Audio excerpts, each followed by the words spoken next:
Harry was 25, living an ordinary life.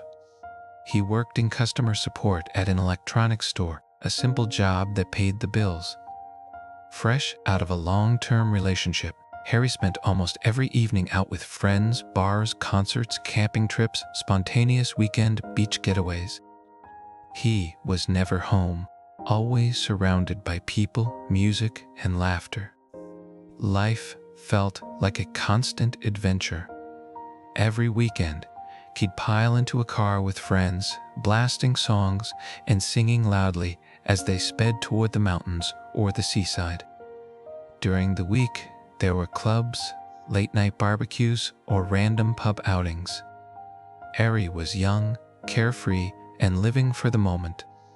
One night, at a lively pub, Harry's group of friends brought along someone new, a mysterious, stunningly beautiful young woman.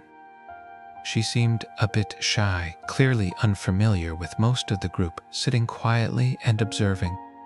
Harry pretended not to notice her, but his eyes betrayed him, stealing quick glances whenever he thought no one was watching.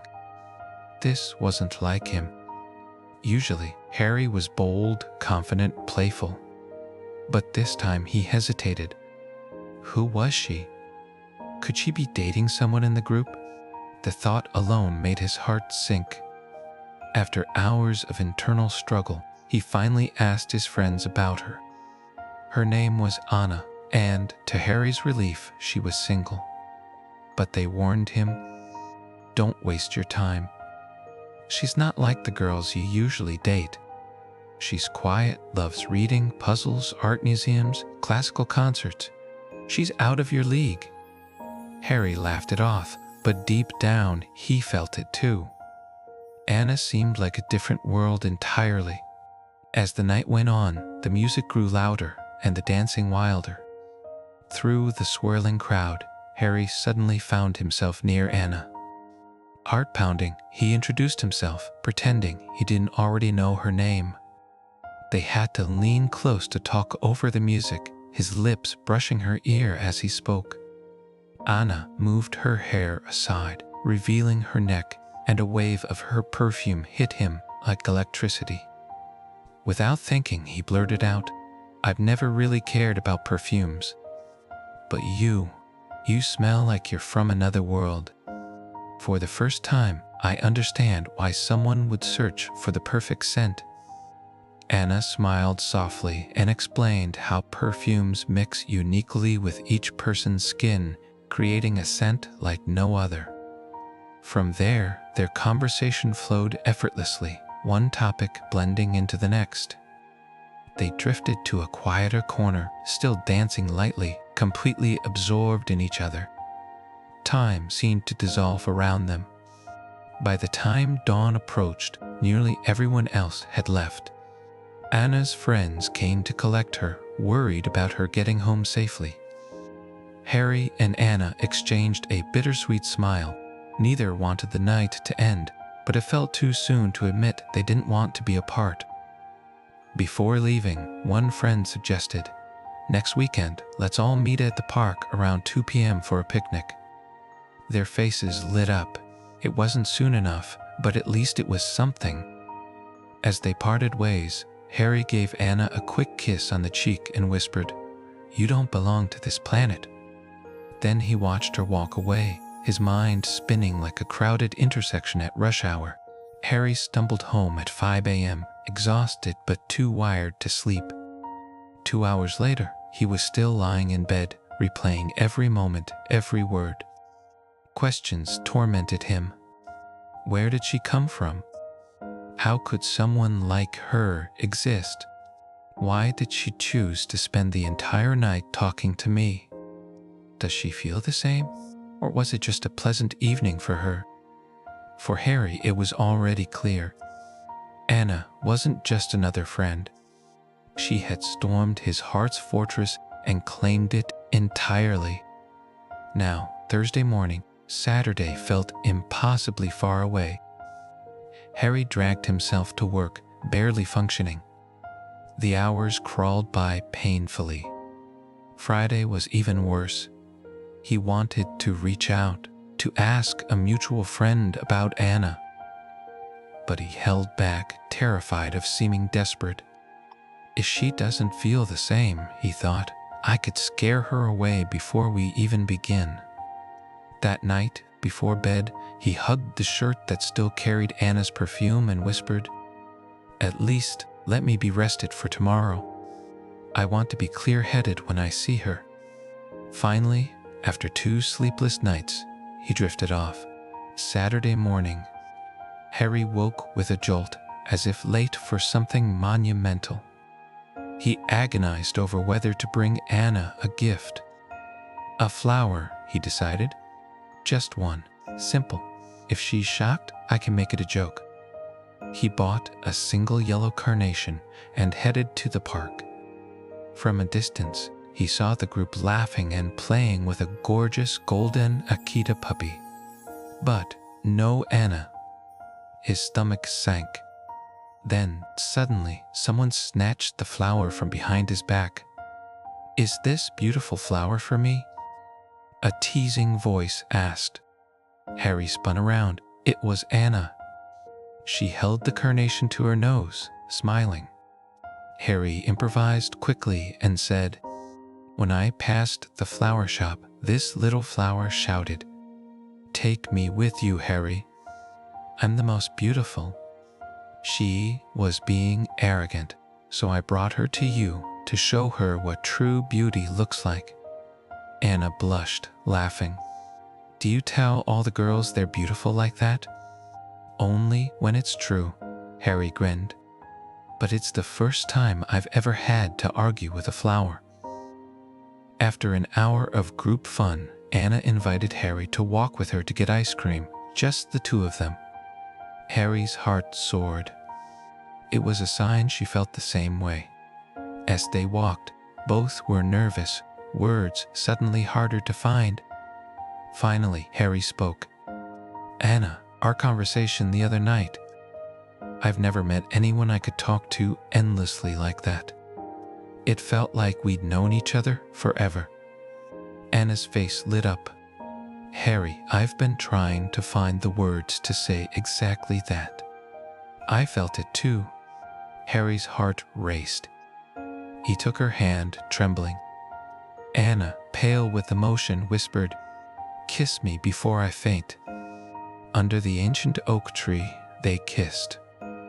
While their friends laughed in the distance and ducks paddled lazily on a nearby pond, the camera slowly rose higher.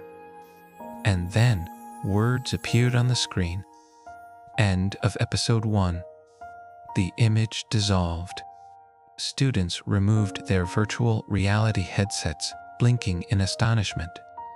They were seated in a sleek, futuristic classroom. Confused murmurs filled the room. Professor Angela Campbell smiled gently. "What you just experienced was a recreation of human life from 100 years ago," she explained. "Back when people gathered in person, touched, danced, fell in love. Before technology replaced human connection." She held up an old, worn journal. "This was written by a young man named Harry. His words inspired us to create this simulation, so you could feel what life was like back then." The students sat in stunned silence, realizing the love story they had just witnessed wasn't real at all, but a fragment of history brought to life. The lights in the classroom dimmed as Professor Angela Campbell raised her hand. Behind her, the holographic display split into 2 halves.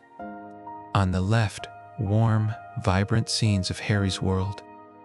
On the right, the cold, sterile future her students knew too well. Her voice carried through the silent room, slow and deliberate. Harry's time was full of imperfections, but it was also full of life. Back then, people built romantic relationships that lasted for years, growing together through shared memories and deep emotions. On the right, a sterile lab appears, rows of artificial wombs glowing softly. Today, partnerships are strictly business contracts. while reproduction happens entirely in controlled labs. Physical intimacy is almost non-existent, erased by fear of disease and the general fear of touch. In Harry's world, music festivals brought thousands of people together, dancing, singing, celebrating under the open sky. On the right, a single person sits alone in a VR chamber, a headset glowing. Now, concerts exist only in virtual reality. Perfect, flawless, but utterly empty. They hiked real mountains, felt the wind, the rain, the exhaustion and triumph of reaching the summit. On the right, someone drifts weightlessly through a virtual simulation of Everest. Today, people explore the world through pixels, never leaving the safety of their rooms. Harry had friends he could hold, hug, and laugh with them around campfires and barbecues, who played with their dogs in the park. On the right, holographic friends float like ghosts on a screen, while a human sits alone in a sterile white room. Now, friendship exists only online. Physical interaction is minimal, reduced to sterile efficiency. Back then, everyone drove their own car, feeling the freedom of the open road. On the right, autonomous pods glide silently through empty streets. Today, transportation is controlled entirely by AI, efficient, safe, but stripped of all individuality. Music once came from human hearts, written and performed by passionate artists. On the right, a perfect AI-generated symphony plays in a lifeless concert hall. Now, 100% of music is AI-generated, flawless but soulless. Meals used to bring people together, grills smoking, laughter echoing, flavors shared. On the right, gray nutritional paste oozes from a sterile dispenser. Today, food is processed into tasteless protein paste, consumed alone for efficiency. In Harry's time, getting to know someone was an art.